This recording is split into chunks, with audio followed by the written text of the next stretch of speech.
ተመስገነ ምስግን ዘተመስገነ። በስመ አብ ወወልድ ወመንፈስ ቅዱስ አሐዱ አምላክ አሜን። ሰላም እግዚአብሔር ምስኹም ይኹን። ክቡራት ኣሕዋተይን ኣሓተይን ናይ ኣዜብ ሳባዊት ዩቱብ ተኸታተልቲ ከመይ እኒኢኹም? ኣነ ሰላመይ ኣምላኽ ይመስገን። ኣብታ ኣነ ዘለኽዎ ሰላም ክትኮኑለይ ባዕልቲ ሙሉእ ተስፋ እየ።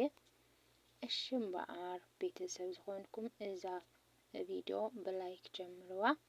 ቤተሰብ ዘይኮንኩም ደሞ ሳብስክራይብ ብምግባር ቤተሰብ ኩኑ። ኣብ ኮመንት ደሞ ነፀሪኢትኹም ኣቕምጡልና ኣተባብዑና ክቡራት ኣሕዋተይ። እሺ እምበኣር ሎሚ ሒዘያ መፅአ ዘለኹ ከዓ ቀዳማይ ክፋል ኮይና ንደቀይ ከመይ ገይረ ከዕብዮም ትብል እያ። ሽጋብ መጨረሻ ሓበርና ንከታተል። ብመሰረት ሕጊ ኣብ ዝኾነት ሃገር ሓደ ሰብ መኪና ንምሽክርካር መጀመርያ ንኣዋርሕ ክመሃር ኣለዎ። ዝርዝር ስርዓት ፅርግያ፣ ሕግታት ትራፊክ፣ ምልክታት ፅርግያ፣ ፅንሰ ሓሳብ ብፅሑፍ ይመሃር። እዚ እውን እኹል ኣይኮነን። ቅድሚ ናብ ፅርግያ ምውፅኡ ኣሰልጣኒ ይምደበሉ፣ ናይ ልምምድ መኪና ተዳልየሉ፣ ናይ ፈተና ዕንቅፋታት ብዓይነት ይዳሎ፣ ብተግባር ይፍተን እሞ ብግቡእ ምስ ኣረጋገፀ ናይ ብሓቂ መራሒ መኪና ንምዃን ፍቓድ ይወሃቦ። እታ መኪና ኣብ ኢዱ ምስ ኣእተዋ እንተወሓደ እንታይ ከም ዘጋጥሞን እታ መኪና ብኸመይ ከም ዝቆፃፀራን ድሉው ስለ ዝኾነ ንርእሱን ንኻልኦትን ካብ ሓደጋ ይከላኸል። ግደ ሓቂ እዚ ዓይነት ልምምድ ዝያዳ ክግበር ዝነበሮ ወለዲ ከመይ ገይሮም ቆልዑ ከዕብዩ ከም ዘለዎም እዩ ነይሩ። ኣየነይቲ ቤት ትምህርቲ እያ ከም መኪና ናብ ዝመራሕኻዮም ዝኸዱ ንጹሃን ፍጥረታት ቆልዑ ናይ ምቕባልን ምዕባይን ልምዲ ዘለዋ? ከመይ ጌርና ንቆልዑ ንምግቦም? ከመይ ጌርና ንደቅሶም? ከመይ ጌርካ ትሓጽቦም? ምናልባት ኣዴታት ኣብ እዋን ጥንሲ ዘንብብኦን ቅድሚ ሕጂ ካብ ዝወለዳ ኣዴታት ዝረኽብኦ ተመክሮን መጻሕፍቲ ክህልው ይኽእል እዩ። ነቲ እንወልዶ ቆልዓ ብኸመይ ክነዕብዮ ይግባእ?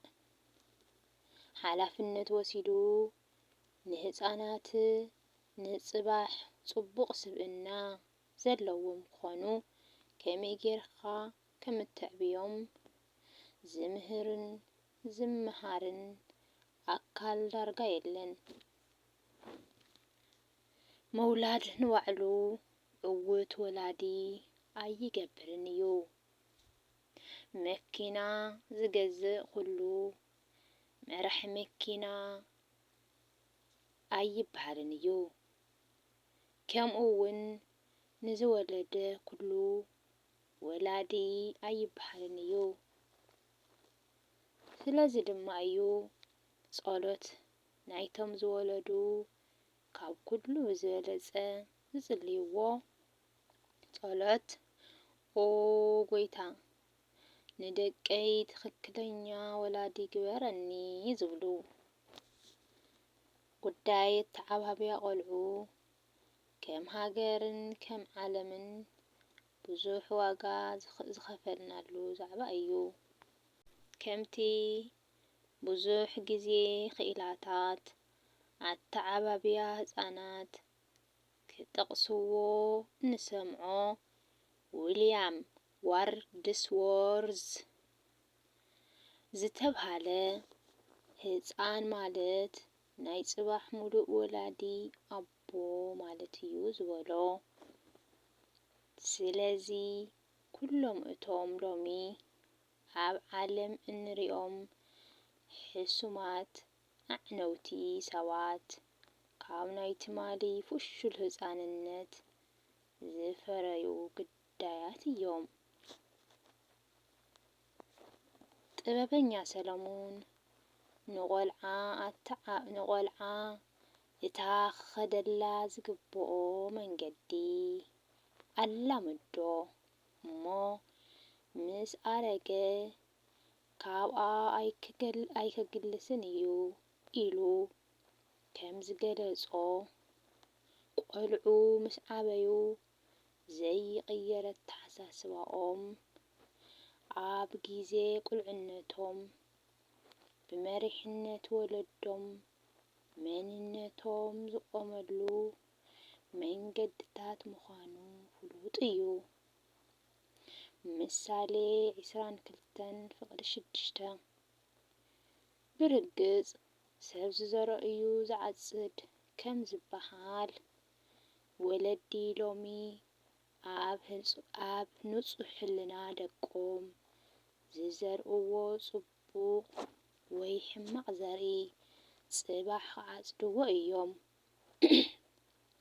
ገላትያ 8:9 ኣብ ዓለም መበገሲ ጃምላዊ ቅትለትን ክፍኣትን ዝኾኑ ሰባት ትማሊ ዝጸበቑን ንልቢ ዝማርኹ ቆልዑን እዮም ነይሮም።